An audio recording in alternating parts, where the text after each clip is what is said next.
성공하면 혁명이고 실패하면 반역이라는 말이 있는데, 이게 성공하면 정말 좋은 로테이션 축구이고요, 실패하면 개판 프리롤 축구인 거예요. 근데 우리는 실패를 하고 있기 때문에 이거는 진짜 개판 프리롤 축구다, 이걸 말씀드리고 있습니다. 분들, 전술에 대해서 말씀드리겠습니다. 전술, 우리나라가 어제 하고자 했던 전술이 뭐였는지 먼저 설명을 해드리는 게 좀 맞는 것 같아서 그 부분부터 말씀드리면서 플레이를 가져가도록 할게요. 어제 우리나라의 전술은 뭐였냐, 요렇게 포백과 투볼란치를 사용하면서 이재성을 공미자원으로 쓰면서 주민규가 받으러 내려와 주는 걸, 활동량이 많고 공간이 많은 이재성이 안으로 뛰어들어가면서 요런 데들을 끌려나오는, 주민규에게 끌려나오는 공간들을 공략하려고 했던 게 어제 우리나라의 전술이에요. 그러면서 손흥민 선수가 왼쪽 윙에 벌려있는 게 아니라 안으로 집어넣으면서 손흥민에게 프리롤을 부여하는 거죠. 그러면서 백승호가 살짝 원볼란치 느낌의, 황인범까지 살짝 투볼란치 겸 박스투박스로 사용해주고, 김진수가 아예 벌려서 김진수가 요 왼쪽 라인을 담당해서 김진수로부터 이제 왼쪽에 공격을 이어가려고 했던 게 어제 대표팀의 비대칭 전술이었습니다. 그래서 어제 요런 식으로 경기를 가져갔는데, 왜 우리나라 경기를 보면서 이게 진짜 이해가 안 가고 답답한 것 중 하나가 뭐냐, 자 여기 이제 보이는 것처럼 정우영 선수가 요렇게 안으로 막 들어와서 여기까지 오는 경우도 있고요, 손흥민 선수가 여기에 가 있는 경우가 있어요. 그러면서 서령우 선수가 오버래핑을 많이 안 올라와 있는 경우들도 꽤 있습니다.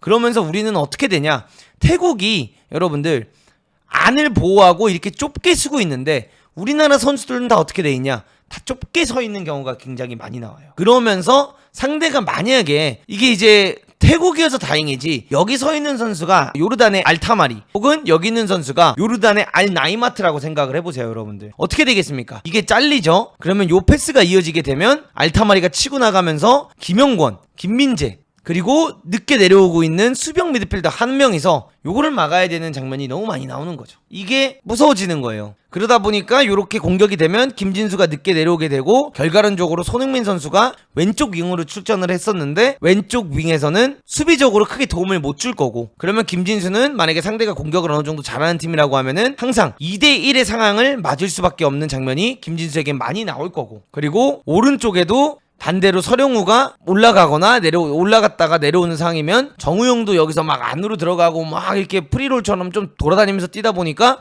어느 순간엔 정우영이 여기까지 와 있는 경우도 있었어요. 그러다 보니까 반대로 오른쪽에서 또 이런 걸 이재성이 대신 내려가 줘야 되고, 이게 성공하면 혁명이고 실패하면 반역이라는 말이 있는데, 이게 성공하면 정말 좋은 로테이션 축구이고요, 실패하면 개판 프리롤 축구인 거예요. 근데 우리는 실패를 하고 있기 때문에 이거는 진짜 개판 프리롤 축구다, 이걸 말씀드리고 있습니다. 그래서 어제 황 감독님이 가지고 나왔던 아이디어 자체가 그렇게까지 나쁘진 않았어요.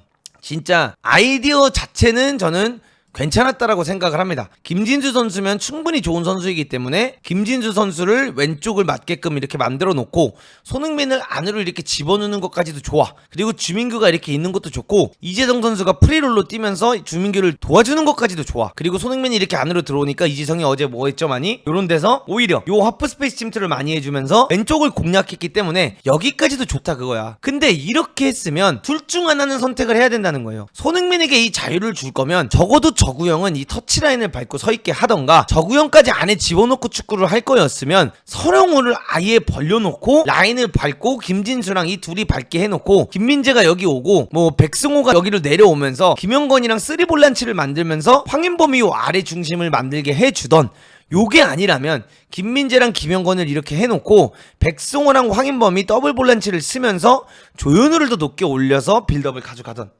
요 두 개 중에 하나는 했어야만 했다는 거예요. 요 두 개 중에 하나는 했어야지만 상대도 카운터택을 못하고 우리도 더 소유를 많이 하면서 공격을 가져갈 수가 있고, 한쪽으로 패스가 이어졌을 때 상대가 어떻게 됩니까? 정우영이 뛰니까 끌려가죠. 상대가 라인을 땡겨올 수밖에 없는 상황이 많이 이뤄지죠. 그럼 이렇게 이뤄지게 된다면 어떤 플레이가 나오냐, 이런 거를 백승호에게 연결을 하면서 빠른 반대 전환으로 김진수가 뛰어들어가면서 이 넓은 공간에서 낮고 빠른 크로스를 하는 걸 주민규, 이재성, 손흥민이 뛰어들어가면서 상대를 공략할 수 있는 장면이 많이 나오는데, 이렇게 되지 않고 서령우도 들어가, 주민규는 가운데 있어야 되고, 손흥민도 왼쪽에 안 벌려있고 안으로 들어가, 이재성도 이렇게 안쪽에 있어, 김진수도 완전히 못 나가. 왜? 불안하니까. 요 정도까지 나가 있어.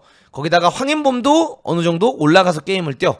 백승호가 김민재랑 같이 이렇게 있는 경우들이 대부분이야. 거기다가 서령호도 완전히 라인 밟고 있는 게 아니라 요 안에 있어. 이러니까 우리나라가 반대전환 킥이 안 나오는 거예요. 왜 우리나라 경기를 보면서 야, 왜 이렇게 반대전환이 안 나오냐라고 하는데, 윙어들이나 풀백들이 애초에 라인을 밟고 있지 않은데 어떻게 반대전환을 합니까? 라인을 밟고 있어야 반대전환을 하죠. 이래서 어제 김진수를 올리면서 요 아이디어는 좋았으나 한계가 있었다. 저는 그렇게 말씀드리고 싶어요. 아쉬운 부분들이 있었다. 그걸 말씀드리고 싶고, 또 한 가지는 이제 정우영이 나가면서 예를 들어 여기 이제 이강인 선수가 들어오게 되잖아요, 여러분들. 이강인 선수가 들어오게 되면서 서령우가 적극적으로 언더래핑을 나갔죠. 그러면서 이강인 선수가 여기서 공을 끄는 장면들이 굉장히 많이 나왔는데, 여기서 이강인 같은 경우에는 백승호가 오게 된다면 백승호 먹이고 뭐 안으로 들어가든, 아예 이강인 선수도 안으로 이렇게 들어오면서 뜁니다. 그러니까 또 문제가 뭐냐? 자, 이제는 아시안컵 때 제가 매번 얘기했던 이강인과 손흥민 두 명 다 프리롤이 되게 되어버려요. 그러다 보니까 상대가 만약에 공격을 잘하는 팀이다 라고 했을 때는 진짜 수비수들이 아무것도 할 수 없는 상황이 되는 거다. 그래서 김민재 선수는 솔직히 말하면 모르겠어요. 제가 뭐 사람마다 성격이 다르겠지만 저는 김민재였으면 제 라커룸에서 전술판 한번 부셨을 것 같아요.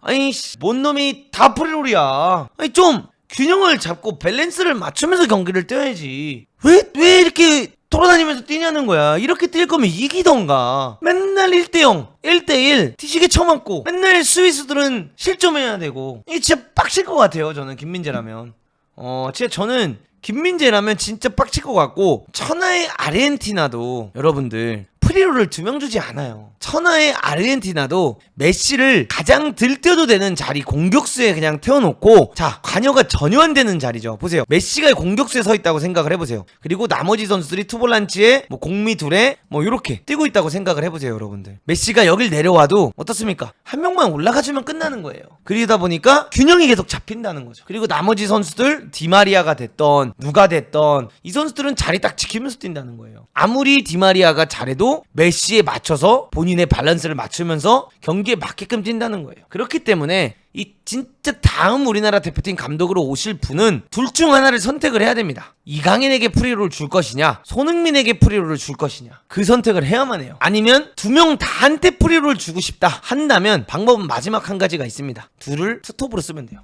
그리고 양쪽 윙어에다가 빠르고 활동량 높은 선수들 집어넣어 놓는 거죠. 예를 들면 월드컵에서 보여줬던 나상호라든가, 나상호같이 미친듯이 뛸 수 있는 선수, 김문환처럼 공수전환 다 되는 선수, 이런 선수들을 여기다 집어넣어서 수비할 때 또 내려갈 수 있게끔 만들고, 교체를 하는 자원들을 양쪽 윙어들을 주로 메인적으로 교체를 가져가면 이 둘 프리롤이 가능해집니다. 아니면 이강인은 오른쪽 윙에 프리롤을 줄 거면 손톱을 쓰던가, 아니면 이강인을 공미에 쓸 거면 손흥민을 좌측 윙에 아예 윙어로서, 토트넘 축구에서 손흥민이 윙에서 벌려있는 것처럼 손흥민이 윙에서 역할을 하게끔 한다든가, 이런 정리정돈이 되지 않는다면 저는 아무리 우리나라 선수들이 좋고 이 선수들의 개개인 능력이 뛰어난 선수들이 많아도 저는 대한민국 축구가 계속해서 좋은 결과를 가져오지 못할 거다 라는 것에 조금 어느 정도 확신이 있습니다. 저에게 만약에 누구에게 프리롤을 줄 것이냐라고 말씀을 하신다면 저는 아무한테도 안 줘요. 저는 이강인은 이강인대로 이 라인 밟고 있게 할 것 같고요, 손흥민은 손흥민대로 여기 라인 밟고 있게 할 것 같아요. 왜냐? 이 둘이 양쪽에 라인을 밟고 있으면 상대방 윙어랑 풀백 무조건 2명 잡아놓고 시작하는 거거든요. 그러면 아무리 그들이 타이트하게 수비를 하려고 해도 이 공간이 빌 수밖에 없어요. 둘 다 선 밟고 공격수에다가 주민규 박아놓고, 어제 보여준 것처럼 이재성 선수가 하프스페이스 침투 굉장히 잘했잖아요, 여러분들. 그러니까 이재성으로 오른쪽 하프스페이스 침투 시키고, 왼쪽은 김진수가 하프스페이스 침투 하게끔 만들고, 아니면 이재성을 왼쪽으로 보내고 김진수가 오버래핑 나갈 수 있게끔 해주면서 손흥민에게 더 많은 옵션을 제공해 주는 거죠. 그리고 오른쪽은 어차피 이강인이 기본적으로 드리블로 2명은 데리고 있을 수 있으니 공수전환에 강한 김문환 투입을 해서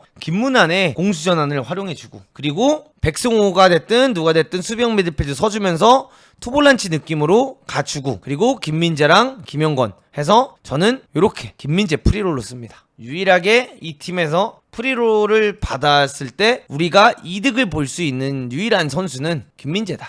김민재가 수미로 올라가 있고 싶으면 수미로 올라가고, 김민재가 아래로 내려가고 싶으면 아래로 내려가고, 김민재가 3백 만들자 하면 그냥 씨발 3백 만드는 거고, 김민재가 4백 만들자 하고 내가 수비로 올라가면 그냥 그렇게 뛰는 거고. 차라리 김민재가 약간 리베로, 스위퍼, 그냥 잘 가고 싶은 거 다 하게 하는 게 가장 이 팀이 잘 돌아가는 방법일 것 같다라는 생각을 합니다. 그래서 요게 현재 대표팀의 전술이다, 요거를 말씀드리고 싶고요.